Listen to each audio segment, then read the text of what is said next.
നമുക്ക് ഉള്ളിത്തീയൽ ഉണ്ടാക്കുന്ന എങ്ങനെ നോക്കാം. ഒരു ചട്ടി അടുപ്പിൽ വെച്ച് വെളിച്ചെണ്ണ ഒഴിച്ച് അത് ചൂടായി വന്നു കഴിയുമ്പോൾ നമുക്ക് ആവശ്യത്തിനുള്ള ഉള്ളി ഇട്ടിട്ട് നമ്മളൊന്ന് വഴറ്റിയെടുക്കുക. ഉള്ളി ഒന്ന് വരുന്ന സമയത്ത് നമുക്ക് അതിലോട്ട് തേങ്ങാക്കൊത്തും പച്ചമുളകും അതോടൊപ്പം കറിവേപ്പിലയും കൂടി ചേർത്തിട്ട് ഇളക്കി മിക്സ് ചെയ്ത് നമുക്കൊന്ന് മൂടി വെച്ച് നമുക്കൊന്ന് വഴറ്റിയെടുക്കാം.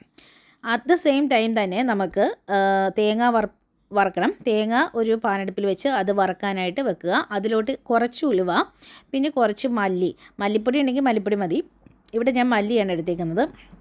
അത് രണ്ടും റോസ്റ്റായി വന്നു കഴിയുമ്പം അതിലോട്ട് തന്നെ ആവശ്യത്തിനുള്ള മഞ്ഞൾപ്പൊടിയും പിന്നെ നമുക്ക് ആവശ്യത്തിനുള്ള കാശ്മീരി മുളക് പൊടിയും കൂടി ചേർത്ത് കറിവേപ്പിലയും കൂടി ചേർത്തിട്ട് നന്നായിട്ട് വറുത്തെടുക്കുക. പിന്നെ നമുക്ക് വാളംപുളി നമ്മൾ വെള്ളത്തിലിട്ട് വെച്ചിട്ടുണ്ട്. അത് ഇതിലോട്ട് ഈ ചട്ടിയിലോട്ട് നമ്മൾ ഒഴിച്ചു കൊടുക്കുക.